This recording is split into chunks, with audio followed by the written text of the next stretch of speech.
The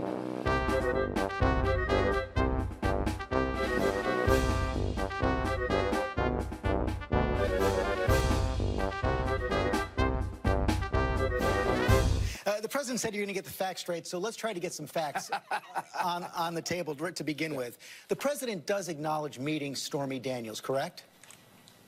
Gee, I'm not really involved in the Daniels thing, so I don't know. I mean, he denies that it happened. She has written a letter denying it. Well, we do have a picture of them together, so the president... Well, it depends on what you mean by met her, right? Well, yeah, there's the picture right there. I just want to get that fact on the table. Well, it looks like my friend Donald Trump before he was president, but and that looks like the woman who was on Saturday Night Live last night. That's right. So the president does deny any sexual relationship with Stormy Daniels. He has. I have not. I'm not, as I said, I'm not involved in that, and it's history now because it wasn't a campaign, anything. Well, but let me just, because you say it's history, when did the president first learn that Stormy Daniels wanted money to keep quiet about the relationship? Don't know, and doesn't matter to me. What matters to me are two things. There are two relevant legal things, which is what my job is. Number one, it was not a campaign contribution because it would have been done anyway. This is the kind of thing that I've settled for celebrities and famous people. Every lawyer that does that kind of work has. And number two, even if it was considered a campaign contribution, it was entirely reimbursed out of personal funds, which I don't think we'll even get to because the first one's enough. So, but on the other day, you also told BuzzFeed, though, that at some point after the 2016 election, Michael Cohen had complained to some people that he hadn't been paid by Donald Trump, and that so then you said Cohen met with Trump and told him, and Giuliani said that we'll cover your expenses. They worked out this $35,000 a month retainer after that. So the president did know about this after the campaign. I can't say that. I mean, at some point, yes, but it could have been recently. It could have been a while back. Those are the facts that we're still working on, and that, you know, maybe in a little bit of dispute. This is more rumor than it is anything else. Well, that's what you said. You said that to BuzzFeed. But here's the well, yeah. I mean, that's one of the possibilities and one of the rumors. The reality is you stated it as fact. Well, maybe I did, but right now I'm at the point where I'm learning, and I can't prove that. I can just say it's rumor. I could prove it's rumor, but I can't prove it's fact. Yeah, maybe we will. But you've said as a matter of fact on Hannity and BuzzFeed. You talked to the Washington Post about it. I don't know. How do you separate fact and opinion? Well, when I state an opinion, I'll say this is my opinion, and when I state a fact, I'll say you said the president worked out a retainer agreement with Michael Cohen after the election in order to repay him for the settlement to Stormy Daniels. The retainer agreement was to repay expenses, which turns out to have included this one to the woman that you saw on Saturday Night Live last night. I never thought $130,000. I know this sounds funny to people there at home. I never thought $130,000 was a real payment. It's a nuisance payment.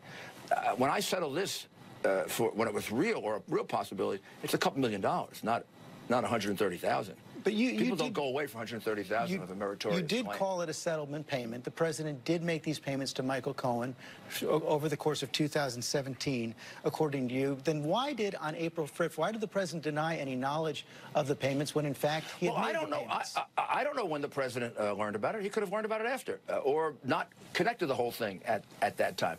The reality is, those are not facts that worry me as a lawyer. Those don't amount to anything, what is said to the press. That's political. What matters to me as a lawyer is... It's okay to lie to the press? Gee, I don't know. You know a few presidents who did that. I don't think this president has done that. But in any event, that's not the crime. The crime is, was it a campaign contribution? Not a campaign contribution. 100%. But as you know, the law says that any payment in connection with the campaign could be considered something that has to be reported. And Michael, hold on, let me just finish the question, and then you can respond. And Michael Avenatti, Stormy Daniels' lawyer, says there's a great deal of evidence, contemporaneous evidence at the time, that they did in fact discuss the campaign. Michael Avenatti is going to say what he has to say to collect his money. So I know he's coming on later, and people can judge why the heck he let it go on Saturday Night Live if this is a serious case and not a comedy. But the reality is, here's the test, not of Michael Avenatti, not of me, but of the Campaign Finance Commission. If it could be for any other purpose, even if the purpose is campaign, any other purpose, if a man buys a suit, if a woman buys a dress, it cannot be considered a campaign contribution. Now, this was for another purpose, to protect him, to protect his family. It may have involved the campaign, doesn't matter. And it would have been done under any other circumstances if there was no campaign. If that's the case, then why wasn't this... And I can prove that it has been done on numerous times, not necessarily with President Trump, but with many other people that I and other lawyers have represented. If it could have been done at any other time, she gave an interview back in 2011. There was a blog post back in 2011. She was on radio shows earlier as well. Why didn't the president make the payment earlier? I don't know. Maybe she didn't demand it earlier. You're not going to pay if there's no demand. I have no idea what the history of her representation was. $130,000 between a lawyer and a client, and a client who's worth billions, is not, George. I don't like saying this. Not a great deal of money. 1.3 million is a great deal of money. That's the kind of money you would think of as a settlement money. If I saw $130,000, I would never think it was to settle a substantial claim against my client. So are you confident that Michael Cohen never told President Trump that I made this payment in order to make an agreement with Stormy Daniels? Number one, why would I be, and why would I be concerned when it's not a campaign contribution? It was done for other purposes in addition to possible campaign purposes. End of case. But you do acknowledge... It was repaid. End of case. But you acknowledge that Michael Cohen would tell the president this is what it's for. On October 15th, 16th, right before the election, $130,000 payment when there were other... I did make clear, and I don't know what they are yet, I will know, there were other things involved that had nothing to do with Stormy Daniels. In other words, other amounts of money. This was not uncommon for him to do that. So if I were him and I were the president's lawyer, and I had done this in the past, and it had worked out in the past, I would not go to him and bother him 2 weeks before the election with this thing. But certainly before April 5th, 2018, the president knew that Michael Cohen had made these payments because he, in fact, had reimbursed Michael Cohen for them. I don't know, and I don't think it's at all relevant anymore. This is another tangent like, chasing the Flynn tangent when it turns out that John Kerry is now violating the Logan Act and nobody seems to care. You haven't asked me about it. Even if this was not a campaign finance violation... We missed John Kerry. Right. Even if this was not a campaign finance violation, as you say, this was a liability to Michael Cohen. Why didn't the president include that liability on his financial disclosure form? Well, how could he if he didn't know it? Right? I mean, first of all, it isn't a liability, it's an expense. I don't think those are included. So I'm representing the president, let's say, and I came down to Washington this weekend. That's a certain expense. I bill him for it 3 months from now or 2 months from now. That's not a loan. He's not loaning me money. My law firm, or I, in this case I, because I'm representing him individually, I lay out the money, and then he pays me back. Sometimes those expenses go on for a couple of years. But you even called it a settlement payment, so this would be something that he owes Michael Cohen. He didn't file his financial disclosure until June of 2017. He knew he had this liability to Michael Cohen. George, he didn't include it on his financial disclosure form. But it's not a loan. It's an expense. You don't include all legal fees or all legal payments on your financial disclosure form. And how can you do it when you don't know about it? I don't think anyone believes that he knew about it at the time. I think there's a question about when did he find out. No, but before June 2017, you've said that he made this agreement with Michael Cohen before June 2017. The agreement with Michael Cohen, as far as I know, is a long-standing agreement that Michael Cohen takes care of situations like this, then gets paid for them sometimes. Gets paid for them. Sometimes it's reimbursed in another way. It depends on whether it's business or personal. You said this was a regular arrangement he had with Michael Cohen. So did Michael Cohen make payments to other women for the president? I have no knowledge of that. But I would think if it was necessary, yes. He made payments for the president, or he conducted business for the president. And are you confident that his testimony on the Stormy Daniels payment won't contradict the president? Not in any mature respect. Look, if it didn't contradict it at all, somebody would be lying. I remember that great cross-examination when the person just repeated the things over and over again the same way. Of course, there'll be minor details. On the two main facts, was it for another purpose other than just campaign? Even if it was campaign, yes, it was to settle a personal issue that would be embarrassing to him and his wife. Number two, did he repay it over a period of time and then find out ultimately what it was about? Yes. They had dinner in March, a phone call 2 weeks ago. Any other communication? And are you sure they didn't discuss the Stormy Daniels payment during these conversations? I don't think it's a good idea for the two of them to talk right now. Eventually they can. They're very good friends. I kind of miss Michael's advice. I think Jay does also. But right now, the best thing to do is through the lawyers. We have a very good relationship with his two lawyers, and we're going to continue to do that. And that has worked out for us. If they had conversations before this, no harm. I mean, again, that part of the case George, I am very comfortable is gone. I got to focus my attention on the Mueller part. Are you concerned at all that Michael Cohen's going to cooperate with prosecutors? No, I expect that he is going to cooperate with them. I don't think they'll be happy with it because he doesn't have any incriminating evidence about the president or himself.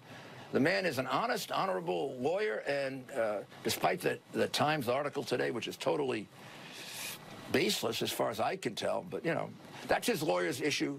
We're there to help. My issue is getting up to speed on the facts here. I'm about halfway there. George, did that interview just happen? I mean, I'm not being spoofed, right? You heard the whole thing. What's your reaction?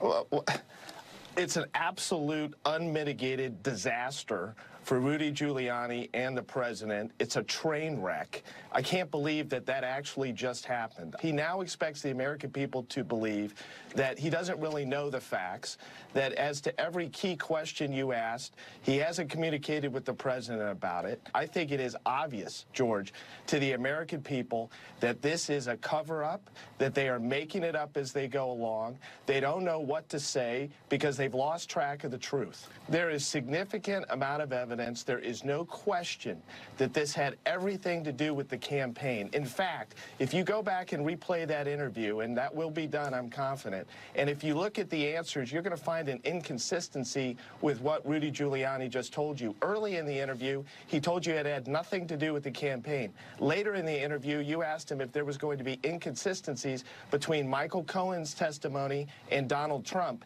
and he equivocated. He basically said that, well, it may have had something to do with the campaign, but it also had to do with personal issues. There's no question this had everything to do with the campaign. All you have to do is look at what just happened in that interview to know that they are attempting to snow the American people, and when the facts and the evidence come out, this is going to be a disaster for Michael Cohen, the president, and now Rudy Giuliani. It is time for Rudy Giuliani to be put out to pasture. George, we have evidence that the president knew in the months, at least, following the campaign of this payment, certainly knew it long before his statement on Air Force One in April of this year, where he effectively stood there and lied to the American people about not knowing anything about this payment. And then, of course, Rudy Giuliani a few days ago goes out and contradicts that. Now they're trying to claim that Rudy Giuliani doesn't know the facts. I mean, any attorney that's worth anything could have a 30-minute meeting or conversation with his client and get to the bottom of this. This is not a complicated matter that takes months or years to get to the bottom of, George. I mean, this is absurd. I think it's also important to go back and think about what we just heard and what we've heard in the last few days. According to Rudy Giuliani, this was basically commonplace. The president had effectively an extramarital affair slush fund that was administered by Michael Cohen, and that he would just be expected to take care of these things. They were a regular occurrence. I mean, that in and of itself should be very disturbing. Most people of means, most people of wealth and celebrity, they don't have extramarital affair slush funds, and the suggestion is insulting. I mean, look, what they're trying to sell the American people is just not believable, and they can't even keep their facts straight or their lies straight. The more Rudy Giuliani talks, the more Michael Cohen talks, the more statements that the president gives on Air Force One, the better our case gets with each passing day. Do you think that Rudy Giuliani in this and other interviews this week has waived attorney-client privilege with the president? Well, I think he might have. I mean, I don't think it was smart the way that he's gone about doing this. I think he's done considerable harm to the president. I think his representation has been nothing short of a disaster, and they would have been better off not saying anything than attempting to peddle what they've attempted to peddle over the last 72 hours, that's for sure.